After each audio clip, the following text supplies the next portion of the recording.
हम तो बहुत डरते थे मैंने बोला पीछे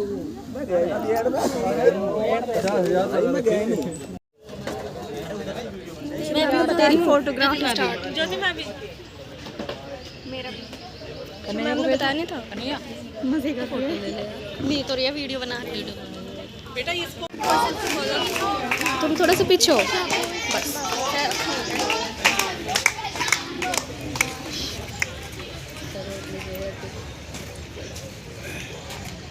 आप सभी को नमस्कार।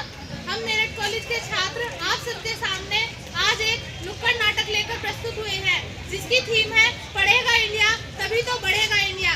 आज हम देखते हैं कि कैसे एक अनपढ़ व्यक्ति समाज में पग पग पर शोषण का शिकार होता है, उसे कितनी परेशानियों का सामना करना पड़ता है। आज हम नुक्कड़ नाटक के माध्यम से अपना संदेश आप सब तक पहुंचाना चाहते हैं।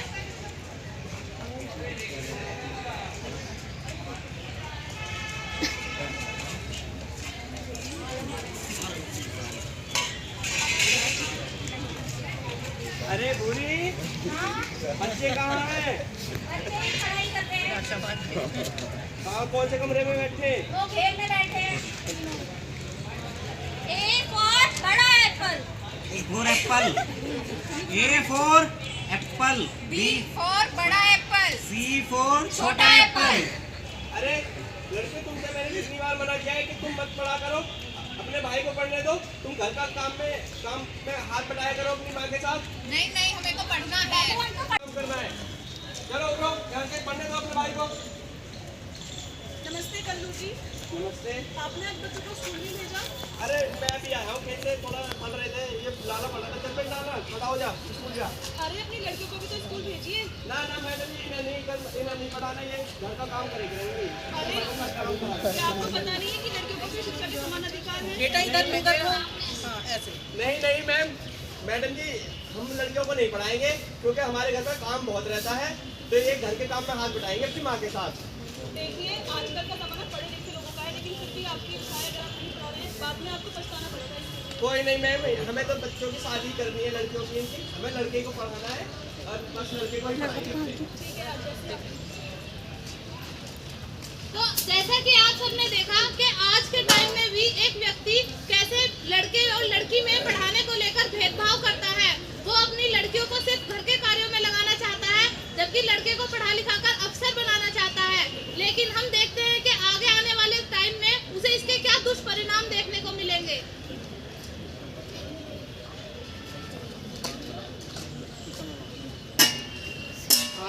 इतना टाइम हो गया खेत पे मुझे काम करते करते, अभी तक रोटी लेके नहीं आई है घर से, पता नहीं किस टाइम आएगी। अजी सुनते हो? हाँ आ गई। इतना टाइम हो गया, सुबह से शाम होने जा रही है, अभी तक खाने का पता नहीं है। इतना लेट खाना लेके आई है। लो खाना खा लो। ठीक है, इतना लेट कैसे होगी? अरे वो खेत घर पे काम कर रही थी। आज लड़कियाँ नहीं थी? वो खेलने के लिए निकल गई, वो सुनती कहाँ है?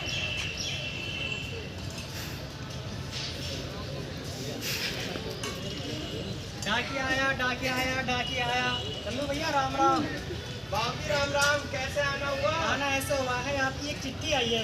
चिट्ठी आई है? कहाँ से आई है ये चिट्ठी? चिट्ठी कश्मीर से आई है, इस पर कश्मीर का एड्रेस है. अच्छा, कहते हमारे लाला की ड्यूटी चल रही है कश्मीर में। हाँ ये आप चिट्ठी लो.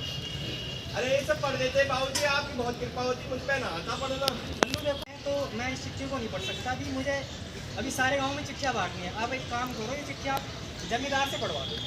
ठीक है जमींदार।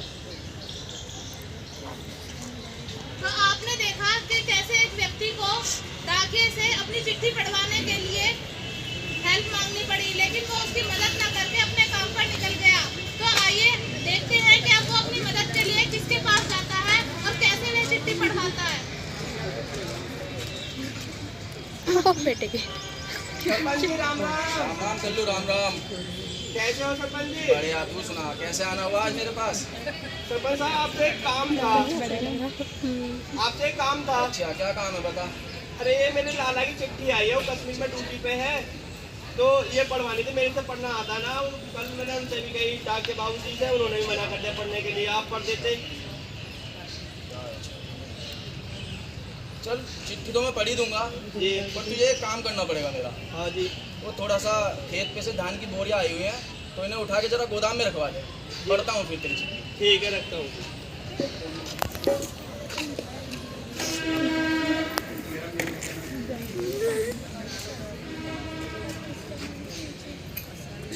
हेलो, हाँ विधायक साहब। हेलो, हाँ विधायक साहब। अच्छा, काम है कुछ? ठीक है, तो आता हूँ, मैं भी आ रहा हूँ। ठीक है, निकलता हूँ। अरे रामू जी बाबूजी। ले, ये कल्लू की चिट्ठी है। अभी तो मुझे कुछ काम है, विधायक साहब का फ़ोन आ गया विधायक साहब का, तो मुझे निकलना पड़ेगा। इसे मैं कल पढ़ता हूँ, उसे बता देना। ठीक है।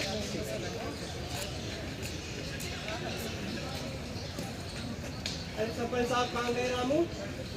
भैया वो तो शहर गए किसी काम से। और मेरी चिट्ठी मैंने उनसे बोला था मेरी चिट्ठी पढ़ देना। अच्छा, ये चिट्ठी आपकी है? हाँ मेरी यही चिट्ठी। अच्छा, तो मुझे दे गए थे ये तो। क्या बोल के रहे हैं? कितनी देर में आएंगे? ये बोल गई थी कि मैं किसी काम से शहर जा रहा हूँ, रामू आए तो बता देना, उनकी चिट्ठी मेरे पास है, मुझे दे गए थे। तो तुम पे आती है पढ़ने, आप पढ़ दो ये चिट्ठी। अच्छा दिखाओ भैया, ये तो खाली है। अरे खाली ना है, इसमें इधर देख ये अच्छा लिखा। अच्छा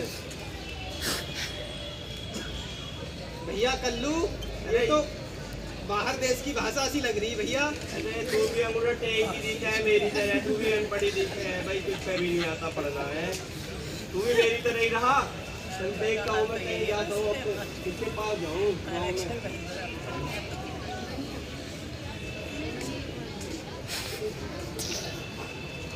तो जैसा कि आप सबने देखा कि वह अनपढ़ आदमी अपनी मदद लेने के लिए जमींदार के पास जाता है, लेकिन जमींदार उससे काम तो ले लेता है, लेकिन बदले में उसकी मदद नहीं करता है।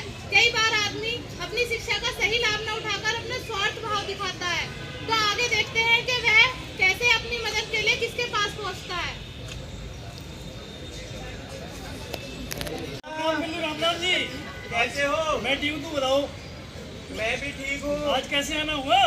अरे काम था आपसे। हाँ बताओ, क्या लेने के लिए आए हो आज? अरे ये मेरे लाला की चिट्ठी आई है, ये पढ़वानी थी, गाँव में किसी ने ना पढ़ी। सरपंच साहब के पास गया था, उन्होंने भी नहीं पढ़ी, और उससे भी कही डाके से भी उसने भी ना पढ़ी। आप पढ़ देते। अरे चिट्ठी तो मैं पढ़ दूंगा, पर वो बकाया तो चुकता कर दी पिछला।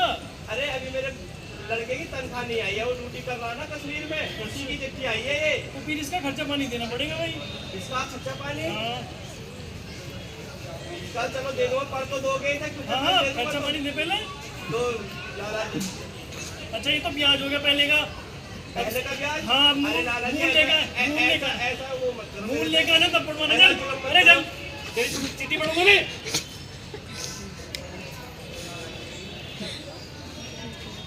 तो जैसे कि आप सबने देखा कि एक बनिए अपने लालच का फायदा उठाता है, लेकिन वह उसकी मदद नहीं करता है। देखते हैं अब वह आगे किसके पास मदद के लिए पहुंचता है।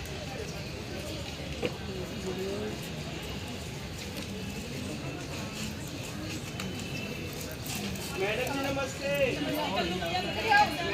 ठीक हो?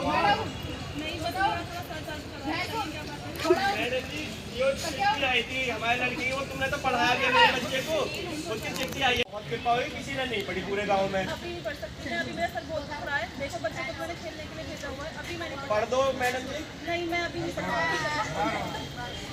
ठीक है, आप कल आइएगा। कल आऊँ? ठीक है मैम, मैं कल आता हूँ, कल जरूर पढ़ देना इसे।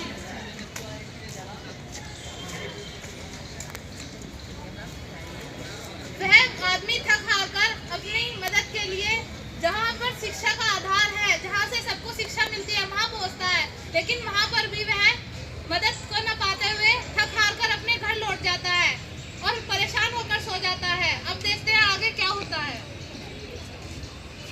अरे बूढ़ी ले चिट्ठी रख ले, ये किसी ने भी नहीं पढ़ी। पूरे गांव में घूम आया, 2 दिन हो गए मुझे पटकते पटकते, किसी ने चिट्ठी नहीं पढ़ी है यार। गाँव में इतने सारे लोग थे, किसी ने भी नहीं पढ़ी। किसी ने नहीं पढ़ी। उधर लाला ने भी पैसे ले लिए और उसने वो किसी ने बकाया में से काट लिए, उसने भी नहीं पढ़ी। उधर सरपंच भी अपना काम करवा के चला गया मुझसे, और ना ही मैं स्कूल भी गया था मैडम जी के पास, उन्होंने भी सरपंच का बहाना लेकर मना कर दिया कि मैं नहीं पढ़ रही। चलो कोई बात नहीं, आज सो जाओ, अब सुबह कल पढ़वा लेना।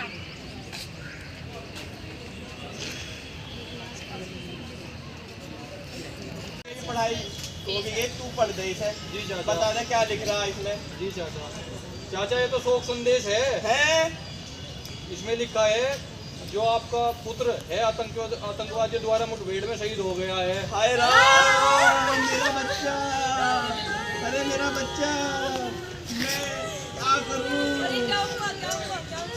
अरे वो मेरा बच्चा शहीद हो गया वहाँ पे। मैं 2 दिन तक भटक रहा, मेरी चिट्ठी किसी ने नहीं पढ़ी। मैं खुद अनपढ़ रहा, मैंने अपने बच्चों को भी पढ़ने नहीं दिया। अगर मैं अपने बच्चों को पढ़ने देता तो शायद आज वो दिन देखना ना पड़ता, मुझे टाइम से पता चल जाता मेरे बच्चे के बारे में और मैं उस चिट्ठी को टाइम से पढ़वा लेता। लेकिन ऐसा नहीं हो पाया। बहुत बुरा हुआ है मेरे साथ, मैंने बहुत गलत किया है अपनी बच्चियों के साथ। मुझे इन्हें पढ़ने देना चाहिए था, लेकिन मैंने इन्हें पढ़ने नहीं दिया। हाय राम। तो जैसा कि आप सबने देखा कि वह अनपढ़ आदमी अपनी मदद के लिए 2 दिन तक भटकता रहा, लेकिन उसे कहीं से भी कोई मदद नहीं मिली। अंत में उसे अपनी बेटियों को न पढ़ाने का पछतावा हुआ। हम आज भी समाज में देखते हैं कि लड़के लड़की की शिक्षा को लेकर भेद किया जाता है और गांव देहात में कई जगह सिर्फ लड़कियों को ही नहीं, लड़कों को पढ़ने के अवसर भी नहीं दिए जाते हैं। आज समाज में सरकार ने तमाम ऐसी योजनाएं जैसे बेटी पढ़ाओ बेटी बचाओ योजना को भी शुरू किया है और साक्षर भारत बनाने के लिए भी कई अभियान चलाए जा रहे हैं, लेकिन जागरूकता की कमी के कारण गांवों तक ये सोच पहुंच नहीं पा रही है। तो जैसे कि हम सब लोग पढ़े लिखे हैं तो ये हमारा कर्तव्य बनता है कि हम इस सोच को दूर तक पहुंचाएं। तो आइए हम सब मिलकर आज एक शपथ लेते हैं। हम सब शपथ लेते हैं। हम पढ़ेंगे, हम पढ़ेंगे, हम बढ़ेंगे, हम बढ़ेंगे, हम इस समाज में बदलाव करेंगे। हम इस समाज में बदलाव करेंगे। धन्यवाद। पढ़ा लिखा होगा इंसान तभी बनेगा राष्ट्र महान।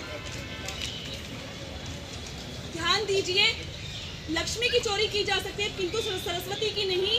इसीलिए अपनी संतानों को शिक्षा दीजिए, धनवान नहीं, धन नहीं। शिक्षा एक अनमोल रतन, पढ़ने का सब करो जतन। अब ना करो ऐसी भूल, सब बच्चों को भेजो स्कूल। बोलो मेरे साथ, अब ना करो ऐसी भूल, सब बच्चों को भेजो स्कूल। अपनी बेटी का मान बढ़ाना है, हर हाल में उसे पढ़ाना है। हम युवाओं का नारा है, निरक्षर को साक्षर बनाना है। 1 pen, 1 book and 1 teacher can change the whole world. पढ़ी लिखी लड़की रोशनी घर की।